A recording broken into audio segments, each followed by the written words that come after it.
It's a great misfortune to live in a lane in Limerick.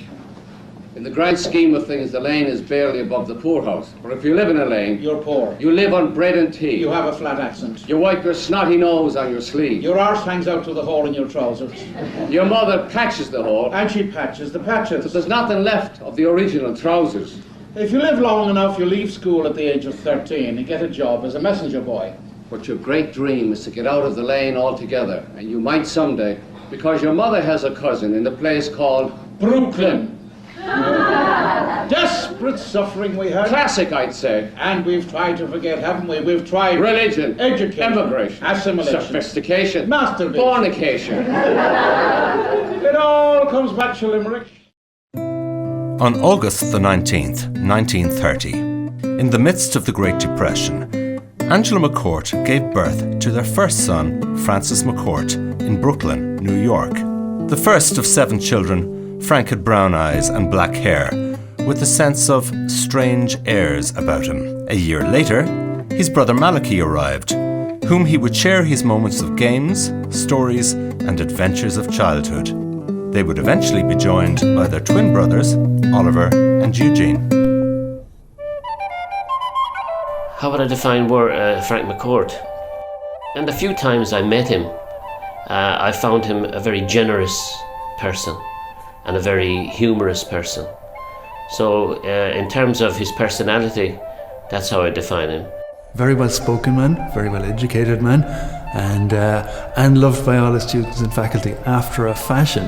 That was one of the first things he did when he started teaching, was to become liked by the pupils, and the work came after that. So yeah, if I had to pick one adjective to put on Frank McCourt, it would be multifaceted, because he had to be lots of different people to get through to all those different people he was teaching. Storytelling. Frank McCourt was a wonderful storyteller in the Irish Shanachie tradition, and I think that's evident in the book, and that's why the book works. I think he had an excellent use of English, of the English language. On a literary level, I think he was probably one of Ireland's, and definitely Limerick's, but possibly one of Ireland's greatest writers. So he had a fantastic impact here in Limerick, and he really put Limerick on the map as a literary destination for other writers, I think. I eventually met Frank, and I've met members of his family, and I was very fortunate to do a walking tour with his nephews, and I got an insight into Frank from his nephews and from his family, and what I heard. He was a fine man, a nice man. If you live in Limerick, and particularly if you're involved in the arts in Limerick, you have no choice but to know Frank McCourt. It's as simple as that. For me as well, because I'm a writer, I read constantly, and you know, everything and anything. When you hear this man has written a book about Limerick, you know, and his miserable Irish Catholic childhood, as he says himself, you're going to want to read it. Any curious writer, really, or any Limerick person as well. I was just my brother-in-law actually had the book, and he gave it to me, so I read it. So of course you couldn't actually miss Frank McCourt. It was all over the media. It was on television. There was a total hate campaign going on in Limerick against Frank McCourt. Even on the Late Late Show, there was a special episode that some guy from Limerick tried to demolish him, but it didn't work. Frank came out the better in the end. Well, Frank McCourt hit the world stage about the start of my career when I started working, and I'm from Limerick, so everybody in Limerick knew what was going on. So around then I read the book and saw the movie when it came out. So just the fact that I live here, that's how I found out about it. Yeah, I've met him 2 or 3 times in connection with our work here at the Writers' Centre. He did support us financially when we started by providing some finance for the album, first of all, that I wrote, and also for some books that we published. In that regard, I think he was very generous. He was relatively unknown until his book Angela's Ashes was published. He would have been known to some school friends that he would visit from time to time and neighbours. But when the book came out, he became an overnight success, and he became known far and wide through the city and country. Angela's Ashes, or I think from what I recall of interviews I read with him, his mother, Angela, used to sit at the hearth of the fire with a cigarette, and she used to keep smoking until the ash got longer and longer, and then she'd flick it into the fire. So I think literally that's where the title came from, right? But figuratively, where the title came from is, it represents Angela's ashes, the ashes of her life, the poverty, the hard life she had with no breaks, the children that died, no husband really, an alcoholic husband who eventually just walked out on her and left her with all those children. So there's a lovely figurative kind of meaning as well to the title, great title. There is a story, and I think Frank mentioned it once, that his second book, Tis, was originally supposed to be the title of the book, and the follow-up, Angela's Ashes, was supposed to be the second book. And that would make some sense in some ways, in that after he went to America, I suppose the remnants of what he left behind here in Ireland would tie in with that. This is the ashes he left behind, and that. So I'm not too sure if that's true or not, and I don't really know. I mean, it's supposed to depict Angela, his mother, being a defeated woman and staring into the grate, looking at the ashes, which is mentioned in the book. The book came out first. I read it because it was a Limerick writer. I don't know if I would have read it otherwise.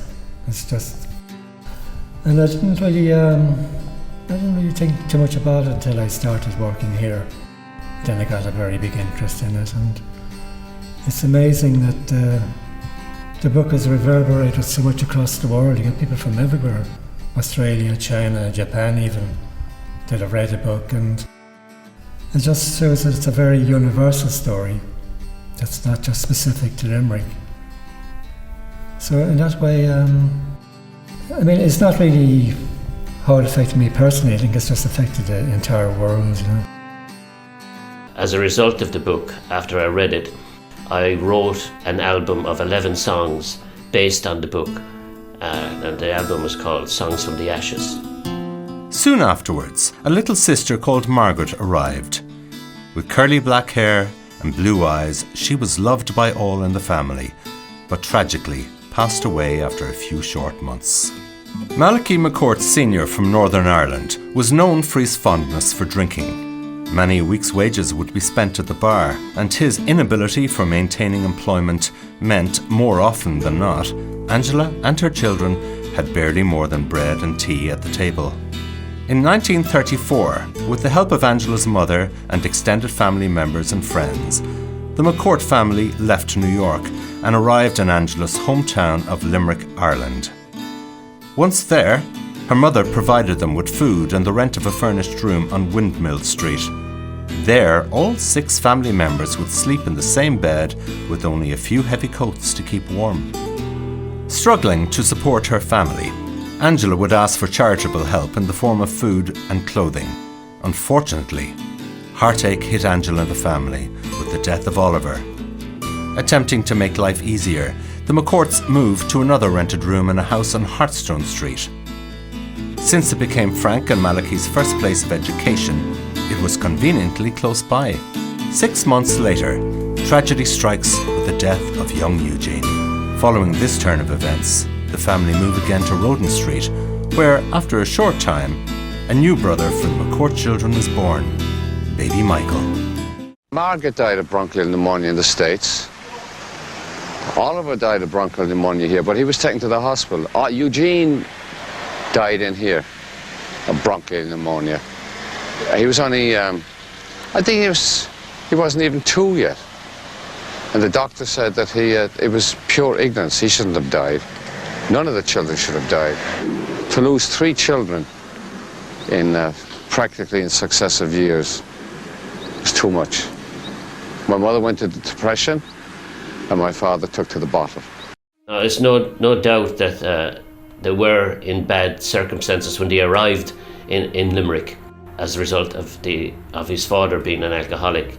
So there was a struggle there, okay. But Angela McCourt was a resourceful woman. She's depicted in the book as being very down and depressed and all that. But there are stories about Angela as well of being a very resourceful woman. So I'd imagine that they weren't as bad as they're depicted in the book. I think everybody's childhood influences, the kind of person they become, the kind of life they have, how they react to things. I think when you have a particularly hard childhood like he did, and there's no denying really that he didn't have a hard life. I think the thing to remember is that there was a lot of other people as well, and a lot of other people in Limerick, who had tough lives and very, very hard lives, and in America and in England and in Spain. Well, they were forever hungry, they were forever cold, they were forever looking for clothes and furniture, and they depended on charity. St. Vincent de Paul were very good to them, and various other charities. Frank didn't seem to appreciate it in his book, but they wouldn't have existed without it. But they were hard times, and if your dad was an alcoholic, they were particularly hard, and the family of an alcoholic. And I say his description of their life was fairly accurate for the time they were living. It was an extremely, extremely different world. So not only was the church in your life, the charity organisations were as well, like St. Vincent de Paul, who are next door there. You would have been dealing with charity organisations quite a lot to keep you alive, So completely different back then. My particular, when I was writing, I really didn't think about the future of anything I was writing. I thought the Angela's Ashes would sell 3-4 copies to middle-aged Irish widows. And I got back into obscurity. But then I began to wonder about critics, and all of us have had experience with critics. I began to wonder about, I was particularly, I thought I was going to be mauled in England, but I wasn't. The book took off very slowly in England, but I knew they were waiting for me in Dublin. And you talk about a claustrophobic society, and they did. They were there. Well, there are certain Irish intellectuals who rose up in fury. And I'm still wondering, and it delights me that I irritated them so much, because they're all academics. And what rule did I break? There was some rules that I broke, because unanimously I was attacked by them. And initially, you just want to go ask them to step outside. But after that, you become curious. So what rules did I break so that I can do it again? I don't know if you are aware, Miriam, that at the time when that book came out, there was huge controversy in the city. A number of people, one in particular, really disagreed with how Frank McCourt portrayed the city. And the thing to remember about the Limerick he spoke about was that was the Limerick of the Great Depression, if you like. There was a Great Depression in America. There was a Great Depression worldwide, right? And we would be foolish to deny that poverty existed, and it did exist at that level. There was a very strict class system, not just in Limerick. You see, this is the thing, don't localise, globalise. There was a class system, and that class system kept you down. So, and there are loads of other issues with Frank's book. Like, I think that in some ways, Frank McCourt was what I would call one of the others. And you need that otherness to be a writer. You need to be able you need to have a kind of a special lens. And I think what gave him the special lens, if you like, was that his father was from Northern Ireland. And immediately in 1930s poverty-stricken Limerick, you bring your Northern Irish husband to Limerick and you're going to be ostracised. There's a lot of dispute about how poor the McCourts were in Limerick. And a lot of his schoolmates have come out with stories over the years saying that the McCourts actually were quite well off as regards their living conditions here in Limerick. Frank was in the Scouts. He always had a uniform when other boys mightn't have had uniforms. He went on all the excursions that were organised by the schools and all that. There's a lot of dispute as regards the exact how poor the family were. And there's lots of information outside of it, like there's lots of interviews on television with Frank and stories about him. And of course it's given me a big interest in Limerick City itself and what it was like at the time. It was fairly poor. There was a big class divide. If you were middle class, you were on a totally different plane. You had great kind of opportunities, but if you were poor, you had very little chance to move out or move up. But it was like that all over the world. It wasn't just Limerick. So it's a universal story that is centred in just one part of the world. And so it brings history to life to some degree.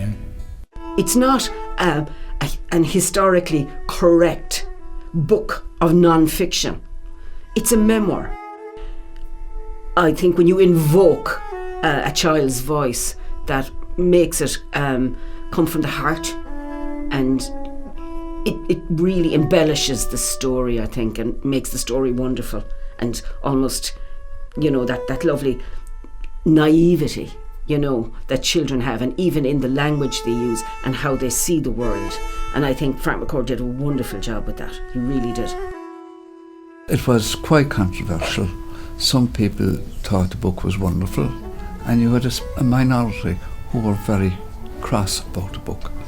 They were put out by different aspects of the book, and quite a lot of heated debates took place, and these debates were very pro Frank and against Frank, but by and large the majority of people were pro Frank and pro the book.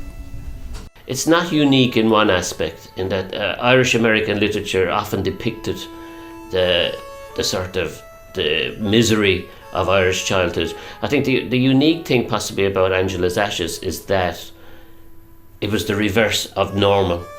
The stories that in Irish American literature are of Irish people going to America, struggling and coming to terms with their lot.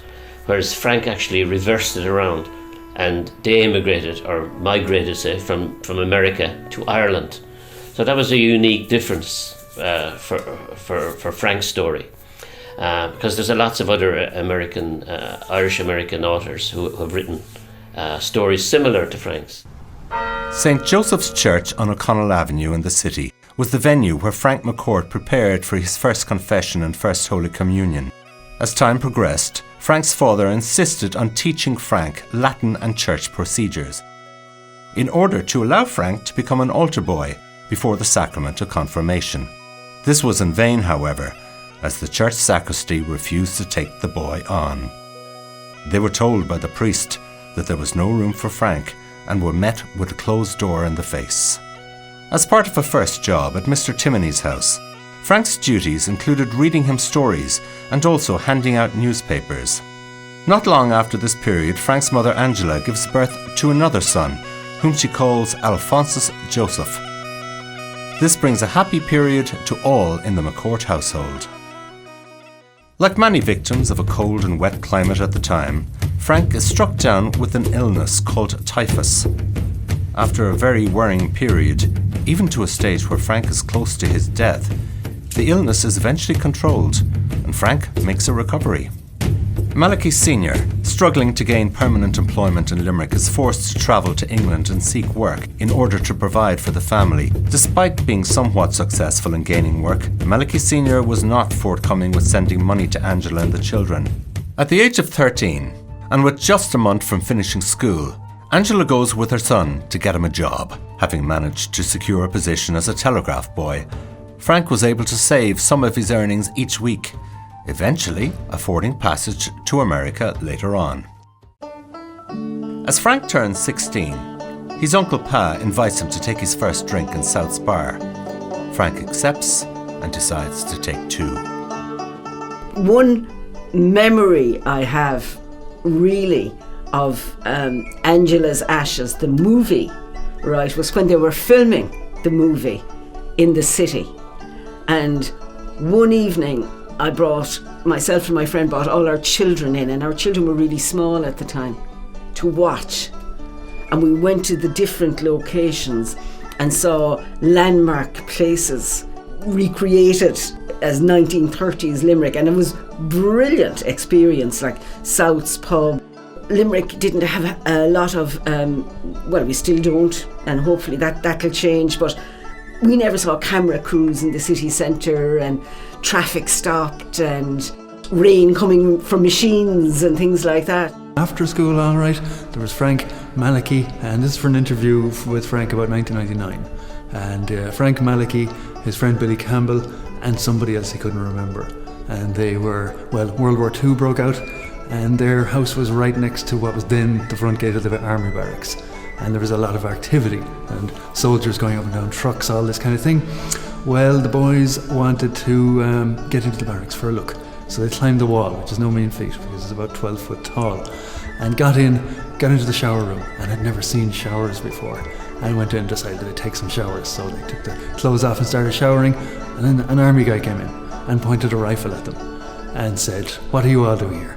And they said, "Oh, well, we're taking showers, whatever. You 4 come with me right now." So brought him to the sergeant's office. The sergeant said, "Well, we're going to put you to death because there's a war on. You guys could be spies, we don't know." So they're telling them the boys are going to die, and they're giving them their last meal, which is tea and toast. They're freaking out. They're going, "No, please, please, please don't shoot us." And the sergeant said, "Right." According to Frank's book, his relationship with a Mrs. Bridget Finucane would change the course of Frank's life.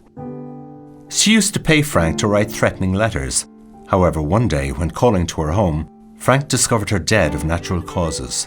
A questionable opportunity presented itself, and he stole £40 from the deceased woman. This provided him with all the remaining money he needed to go to America. He emigrated to America age 19, penniless. I think he stole the money, or for the fare, or he wangled the money for the fare or something like that.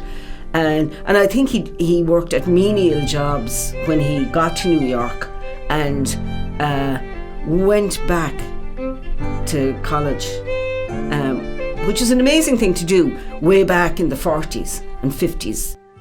Tough thing to do, but he did it. And I think his experiences as a child, I think he realised how important education was, and that's how you break down class barrier, and that's how you break, the chains of poverty, if you like. And I think he realised that. The Frank McCourt Museum is housed in the former Leamy School on Hearthstone Street in Limerick City. As it was the location of Frank's former school, the central area of the museum contains a faithful recreation of the 1930s classroom where a young Frank McCourt once sat.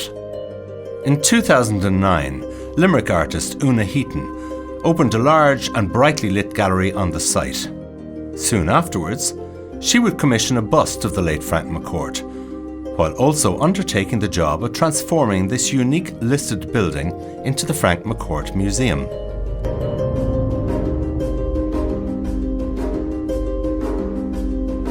Yeah, it's very funny. Sometimes people are very surprised that Limerick isn't like it was in the 1930s. They expect it to be full of lanes and people in rags and very poor. But most people that come along then, they're very impressed with Limerick.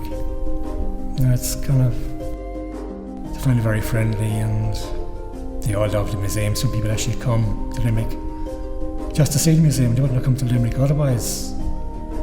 So it's been a great ambassador to the world.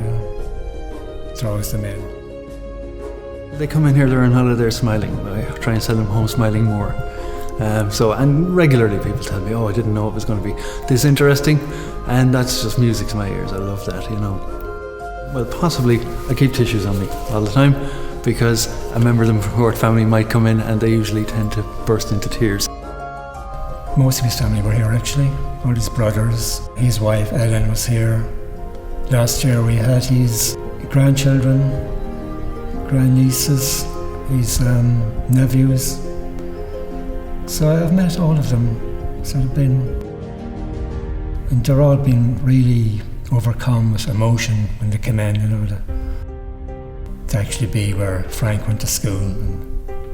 And so it's been great for them. It's great to meet them as well.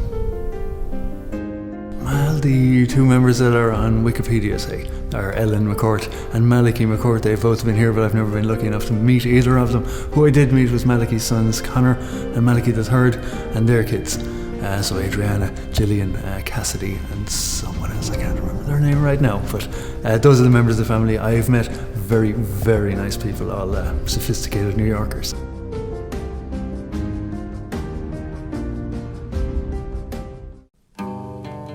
Eight years after Frank's death, his third wife, Ellen McCourt, his only daughter Maggie, and two of his grandchildren, Jack and Avery, arrived in Ireland to see a dying wish of Frank's fulfilled. Daughter Maggie honoured Frank's memory by scattering the remaining part of her father's ashes on the McCourt family graves at Mungret Abbey. In this city, he's very important, but a lot of people don't realise that. We've kind of built a little industry around him with the museum, with the walking tours. We get tourists in. He's created awareness of Limerick abroad that wouldn't have happened only for Angela's ashes. And he had this lovely phrase. What did he call it? He called it his 9-word lesson. Sing the song, dance the dance, tell the tale. And I think that sums up Frank McCourt. Ellen dispersed some of his ashes at the site of Cargagunnel Castle in Clorina, County Limerick. This was a spot close to Frank's heart, where he used to ride his bicycle with friends to look out towards the Shannon River and dream of going to America.